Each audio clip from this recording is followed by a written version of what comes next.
Halo Efficieners, kembali lagi kita membahas tips-tips tentang psikologi.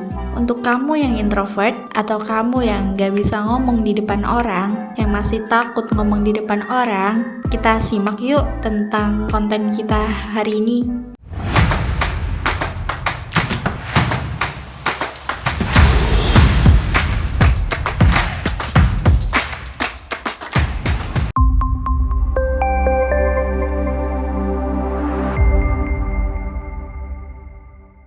Efficieners, pernah nggak sih kalian kesulitan berpendapat saat berhadapan dengan orang lain?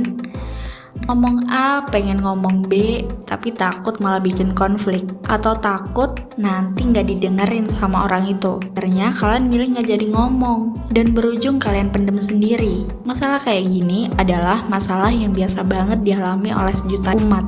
Apalagi di Indonesia, sangat banyak banget masalah kayak gini terjadi pada penduduknya, perkara nggak pede saat berbicara ke orang lain. Ini adalah masalah yang umum, artinya banyak banget orang yang mengalaminya. Ada nggak sih yang masih takut ngomong sama orang? Berpendapat, takut memulai percakapan sama orang? Banyak banget yang masih memiliki masalah ini. Efficieners, apa sih yang bisa kalian lakuin supaya bisa jadi lebih percaya diri dalam berkomunikasi sama orang lain? Supaya kalian gak takut ngomong lagi sama orang lain? Sebelum membahas lebih jauh, kita harus tahu dulu nih bahwa berkomunikasi itu penting. Kita sepakat ya, bahwa berkomunikasi itu penting. Dan memiliki kemampuan untuk berkomunikasi itu sangat penting untuk dimiliki. Sebagai manusia, apalagi kita makhluk sosial nih, pastinya sangat butuh berkomunikasi dan berinteraksi dengan orang lain. Komunikasi yang baik ya tentunya. Sayangnya nih, tidak banyak orang yang bisa berkomunikasi dengan baik dan mudah. Wajar sih, karena hal seperti ini tidak kita dapatkan di bangku sekolah. Yang ada kan hanya belajar matematika, IPA, IPS, dan lain sebagainya. Mungkin beberapa dari kita enggak atau belum belajar tentang bagaimana berkomunikasi yang baik, sehingga saat kita terjun langsung ke kehidupan itu merasa kesulitan karena kurang paham cara berkomunikasi yang baik dan efektif tuh kayak gimana sih. Salah satu penyebabnya kurangnya percaya diri saat mengutarakan pendapat dan pikiran kepada orang lain. Harusnya kita bisa lebih percaya diri lagi ya.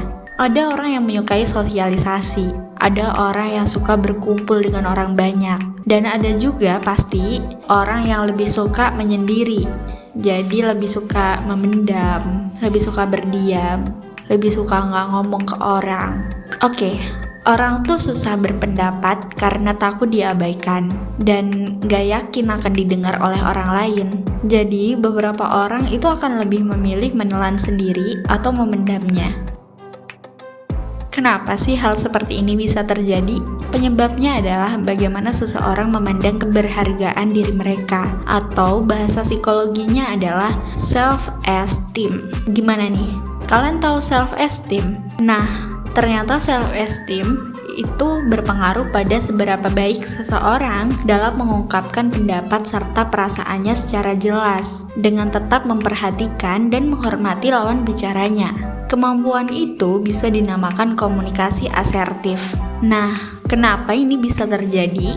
Ketika individu mempunyai self-esteem yang baik, atau dia merasa dirinya cukup berharga, maka dia akan cenderung percaya diri untuk menyampaikan dan mempertahankan pendapatnya. Ternyata, mereka juga diprediksi bisa lebih baik saat menghadapi situasi tanpa merasa terancam dan tanpa merasa lebih rendah. Nah, sebaliknya, orang yang menganggap dirinya rendah itu akan merasa inferior dan terancam. Jadi belum apa-apa sudah mikir kalau pendapatnya nanti jelek, sudah mikir kalau pendapatnya nanti negatif, sudah mikir kalau nanti dia ngomong gak didengerin. Jadi mereka akan takut untuk berpendapat. Efficieners, ternyata nih, berkomunikasi asertif juga bisa balik mempengaruhi self-esteem seseorang. Jadi bukan hanya self-esteem mempengaruhi komunikasinya, tapi juga sebaliknya. Jadi, jika kalian mencoba berkomunikasi asertif, maka kalian akan jadi lebih pede nih. Ternyata, dua faktor ini saling mempengaruhi nih Efficieners. Kita bisa menjadi lebih asertif dengan self-esteem yang baik. Sebaliknya juga, dengan menjadi asertif, kita bisa meningkatkan self-esteem kita. Kasarnya nih, kita bisa milih mau ningkatin yang mana dulu. Jadi boleh dibolak-balik ya. Tapi, jika bisa menyarankan, cobalah untuk menerapkan komunikasi asertif dulu. Kenapa? Karena ini lebih konkret nih, dan lebih mudah untuk dikontrol. Menerapkannya juga lebih praktis loh. Efficieners, gimana sih cara lebih asertif dalam berkomunikasi sehari-hari? Sekarang pertanyaannya, gimana nih cara lebih asertif dalam berkomunikasi sehari-hari? Jadi ada 6 prinsip nih. Yang pertama, attention. Jadi, jika kalian mau menyampaikan sesuatu kepada orang lain, itu pastiin dulu lawan bicara kalian memperhatikan dan mendengarkan kita. Makanya, kita harus pastiin kapan dan di mana waktu yang tepat dan dengan cara apa orang lain bisa fokus pada pembicaraan kita. Yang kedua adalah soon. Jadi kalau kalian mau speak up atau mau menyampaikan sesuatu, lakukanlah dengan segera setelah kejadiannya. Jangan menunda-nunda ya. Kemudian selanjutnya, specific behavior.